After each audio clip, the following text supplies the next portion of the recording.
Hello all. Today I would like to introduce you to Patrick Curran. Patrick is a serial entrepreneur and a unicorn when it comes to innovation in the water sector, being able to push his technology all the way to TRL 9 and also being a successful businessman at the same time. Patrick, hello. Nice to have you. Oh, hello, thank you for having me. Appreciate it. Patrick, you are, of course, you own Atlantis for capacity modernization, and hmm you're also part of the Archimedes consultancy. Would you hmm like to tell us a little bit about how on earth you managed to pull through the valley of death and hmm get your technology all the way to TL9?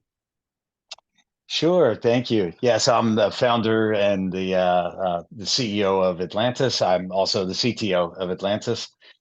We started in 2010 with our version of capacitive deionization, which is a desalination technology. We self-funded for quite a while. I would say the first 5, 6 years we self-funded. I was very fortunate to do that. And then we brought on some small to medium-sized investors that were quite innovative and supportive of the vision. And we were able to finally get one of our first commercial installations to start cutting our teeth and learn about all the problems that you end up learning about for system design during that first installation. And through networking, we were able to find other commercial partners that were very interested in utilizing the advantages of CapDI. And we just started slowly but surely gaining traction in the marketplace with different segments of the many segments that are in the water desalination business. What is the current status of CDI in the market? And personally, what projects are you mostly targeting at, if you don't mind my The asking? yeah, the when we started capacity deionization, we thought it was going to take over the entire desalination market and displace RO. RO turned out to be more competitive than we thought, and RO also, or reverse osmosis, also changes with time and gets better itself. So you're chasing a moving target. And so what we realized is that it's not going to take over the market, but that there's segments in the market where it has some advantages, some subsegments that are quite interesting. So one thing that CapDI is really good at is partial desalination of low salinity water, which may not sound like it has a lot of applications, but there is quite actually a lot of applications. For example, groundwater that's maybe a little bit too salty to drink could just be desalinated partially to get it from where it is down to a tolerable level and make drinkable water or usable water, but only with partial desalination. And the reason partial desalination is interesting is you don't need to take out all the salt for it to be usable. And taking out the least amount of salt takes less capex and opex. So it ends up being attractive in quite a lot of niche applications because of doing just a partial desalination with having a lower capex and opex. I think personally, it's also very capacity optimization. I think it's interesting with low salinity industrial brines with highly scaling potential that wouldn't be able to be treated from membrane processes without an extensive chemical pretreatment. Yeah, that's actually a good point. So with CapTI, the it does not need to pre-treat for hardness or alkalinity or silica. Mm-hmm. So there's a high tolerance also for iron. It does need to have pretreatment for organics, but it's very tolerant of these normally difficult species like hardness. And it's because of the principle of the way it operates. With RO, you're pushing the calcium carbonate up against the membrane, creating a high concentration place at the membrane surface. And since the solubility of calcium carbonate is so low, you end up precipitating on the membrane. With capacitive deionization, similar to ED, you're actually pulling the calcium one direction and the carbonate another direction, and they stay separated while you're desalinating the water, and they only come back together again when you go to discharge the brine out of the unit. And there's not really enough time for this nucleation to occur. So you're able to bypass the majority of hardness issues with CapDI. You have taken a lot of lessons, let's say, trying to apply your technology in the commercial market.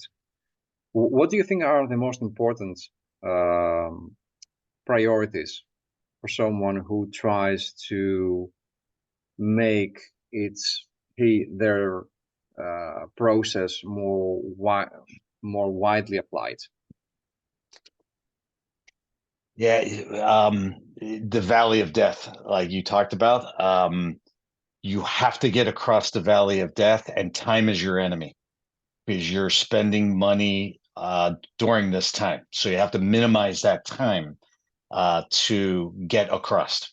And what we found, there's probably multiple ways, but what we found is that finding a commercial partner that has a need that's not being serviced by the marketplace, Mm-hmm. and that they need this have this issue to be resolved, that's a great way to get across, where you have a paying customer that will try your technology or implement it, or use it to make clean water, that gets you to a commercial sale. It also gets you to learning all the problems that you're inevitably going to learn, but it gets you there faster, and faster means less money in terms of a startup, and reduces the probability that you're going to die. There are cases that you're actually being paid but losing money, right? Essentially. Um, yeah, you could look at these first installations as pilots, kind of. The customer doesn't look at it as a pilot because they actually need this water, but it actually is a pilot. And there's lots of ways to do pilots. You could do a pilot with the Department of Energy, Mm-hmm. or with Veolia, or ArcelorMittal, or some other Veolia, some entities that people know about. The problem is that those pilots take a long time, and they may not lead to commercial sales. Whereas this pilot slash small commercial installation is getting you to a commercial business a little bit faster, or quite a lot faster. Yeah. So we like that pathway because it reduces the burn rate of the company and gets you to customers that actually need problem solved. Yeah. Maybe long-term partnerships with utility companies or big conglomerates without the agile mentality don't usually push are helpful, yeah, for TRL 5 or 6 companies. Yeah, that's right. I'll give you an example. One of our it wasn't our first installation, but it was our first set of installations, was with Evapco, which is a cooling tower company. And they saw the potential of CapDI to work in conjunction with cooling towers in order to help their customers save water and reduce the chemical usage on their tower. So they had the vision, and they're big enough to have the global reach, but small enough to realize that that grabbing a hold of innovative technology could help their business as well, sell more cooling towers in the end, which is what their main objective. And that partnership with that medium-sized company allowed us to get dozens of installations in the field and go through the learning curve and come out the other end with a robust technology. But it's also because you proved the business case, not just because technology you thought that the technology is better, right, than what they were applying. It had to make sense. It had to be commercially viable. It had to help the customer. enabled the division of their business, which in this case was selling cooling towers. It had to help them sell more cooling towers. If it didn't, it wouldn't make sense. Do Even you if it was saving the customer, water, it still needed to make sense for Vapco and then consequently the customer. do you think the innovation within the water industry has made a good case up to now with communicating the message outside of the water bubble to potential end clients and making them understand the benefits that these new solutions could bring? Is in general the water sector good at communication and marketing? Just would like that. Yeah, it's very difficult for communicating new technologies. The bubble, the wall of the bubble is thick. So, for example, municipalities are being told what to do by global engineering companies. Mm-hmm. And the global engineering companies tend to, and rightfully so, they tend to recommend technologies that are completely vetted TRL 9 for the last couple decades. So it's extremely difficult to break through that barrier when you're, even if you're TRL 9, but you've only been there for a couple of years, it's difficult to break through that barrier and get onto the radar of someone looking for viable technologies that can solve a problem. It's hard for them to find. There's not a website to go to look at what's been vetted and somebody that has vetted them in an agnostic way. It's difficult. A lot of times, I think that we have to deal with a high risk adverse sector that also likes to put a lot of effort for a low level of profit. And I don't understand how on earth we can turn the tables and change the whole commercial policy. Yeah, as much as I like to complain about the water segment and how risk adverse it is, all big market segments are risk adverse. The Federal Reserve is risk averse about cryptocurrency. The taxi industry was risk adverse about ride sharing, and the water sector is risk adverse about disruptive technology. So all these big segments are risk adverse by nature. And then there's companies that support these sectors that end up becoming risk adverse because they depend on cash flow from these risk adverse industries. For example, global engineering companies they end up unfortunately becoming risk adverse because of the clients they serve. So all these big segments are big marketplaces of risk adverse. So you got to figure out a way to break in, and that's the hard part.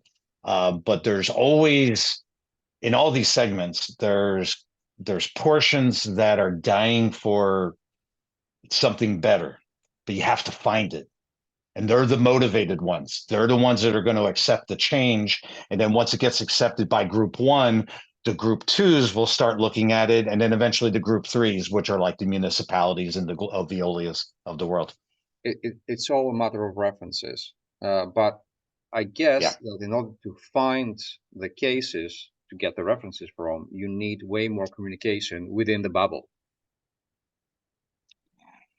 Yeah. In order to create opportunities. Yeah, for going to conferences, publishing papers, running as many customer trials as you can, networking like what we're doing today, but with startups. This is how you find those beachheads in order to get your first foot on the ground of getting this field experience and making a difference in the marketplace. Yeah, it's painful.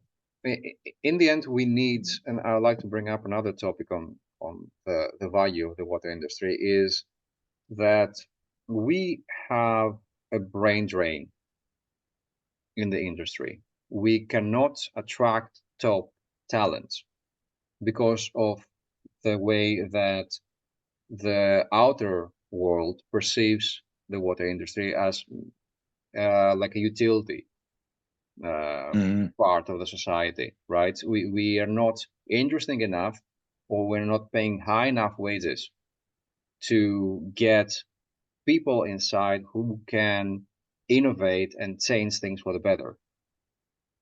So I think that's another part of damage of the low value of the industry. Yeah, imagine you're a chemical engineer graduating from school and you're looking at the different market segments to go into. You have lithium ion batteries, maybe some biomedical engineering type of stuff, and water. What do you pick? Not The water's not attractive, for all kinds of reasons. yeah, yeah, and we have to make water more interesting, not only to fill the pipeline for the next years to come, but also to attract new blood and push innovation forwards that will bring us more solutions. And I think in this day and age, it's all about being, it's all about having a big tool set and being kind of technology agnostic in order to find the best case scenario, case by case. And I think you have done that through a lot of your collaborations with different system providers all over the world, correct? Yeah, we have. I look back on the recruiting that we did to get young chemical engineers to join our company, or engineers, or whatever the young person was to background to join our company. Yeah, we had to sell them on the vision of disrupting the marketplace and making the world a better place, and that was a big selling point. So the startups are a great ecosystem for pulling in young talent. But these startups have to survive, and the startups need pathways in order to make it to the next levels of business, in order to give a pathway for these young, bright people to see that there's a future. So attracting young talent into a startup works well if you have a good vision. As a CEO, my job was to make sure that the company gave a pathway for these young team members, and so that opened up or showed a lot of the issues in the marketplace of how can Atlantis find these traction points to keep growing and get this technology out into the marketplace that the young team members are depending on, because that's what we had sold them on to join the team. So that's, for me, that's the trick, is you're going to bring in young talent into the small to medium sized companies, so long as those small to medium sized companies can survive and penetrate the marketplace. So it's that penetration, the ability to penetrate, that I think is going to draw more folks in. Can we potentially bring in the industry more agile thinking and survivability for the startups through project financing with BOO projects or Mm. ESG funding? I think so. My preference is the financing part. So with my current, I became a partner at an engineering company. It's called Archimedes Industrial, and we offer a number of services. One of them is just plain process engineering advisory. The other is overall business strategy advisory, which would often involve engineering issues. And the third is project finance. Mm-hmm. And we're working right now and recently on some projects where it was a TRL 7 technology but the client was a utility company.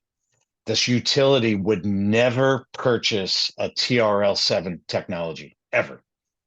But we saw we saw how powerful the technology was, and the client had a clear need, but they weren't willing to do the capex. So the way to thread the needle on this was to do the project financing, and that was able to marry, and it's going on right now. That was able to marry this new technology to get it into the marketplace with a great player in a fantastic application through project financing.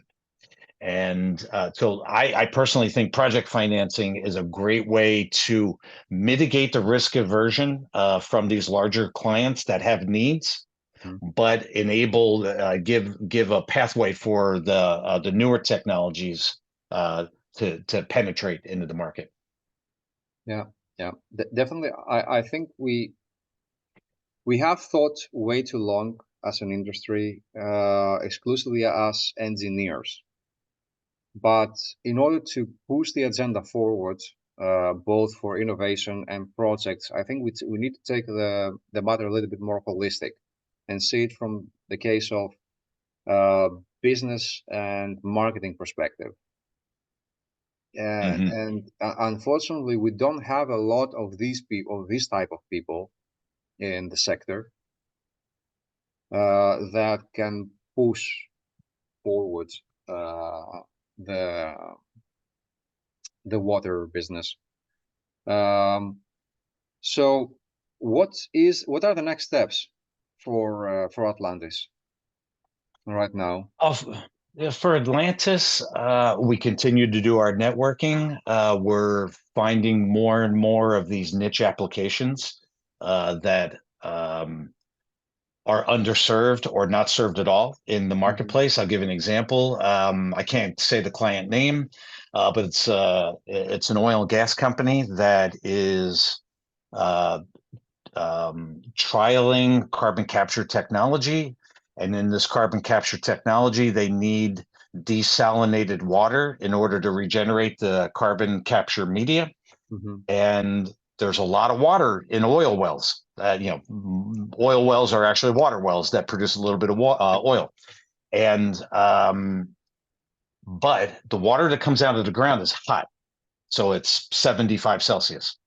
And current state-of-the-art technologies cannot desalinate 75 Celsius water. It needs to be cooled down, desalinated, and then heated back up again in order to regenerate the carbon capture media. And that's defeating the purpose of removing CO2 from the air if you have to cool water and then heat it back up again. So we're finding some traction with high temperature water because CapDI, fortunately, is very tolerant of high temperature water. So we have a couple applications we're doing there. We have another one where it's being used in a medical device. I can't say any of the details, but it's in the next stage of FDA approval for desalinating water for a medical device. That's quite exciting. So it's more of a farming the marketplace for more and more segments that CapDI has a clear advantage in, above and beyond our bread and butter of cooling towers, groundwater desalination, and greenhouse desalination. Okay. Patrick, is there anything that you would like to bring up concerning the Archimedes cases that you have been working on? What I would bring up is that there are entities out there that have the engineering and the financial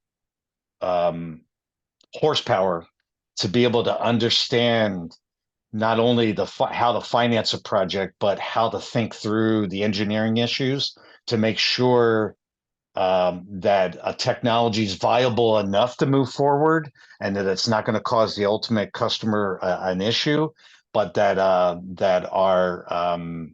going to be successful. So we're always looking for projects that require financing that are hard, that both the client and the system provider are having difficulty getting traction because the client is risk averse and the technology provider is maybe too small or doesn't have the capital to make it work for the client. So we're there to try to help bridge that gap for and in particular water, but many other opportunities that require project finance, but water for sure.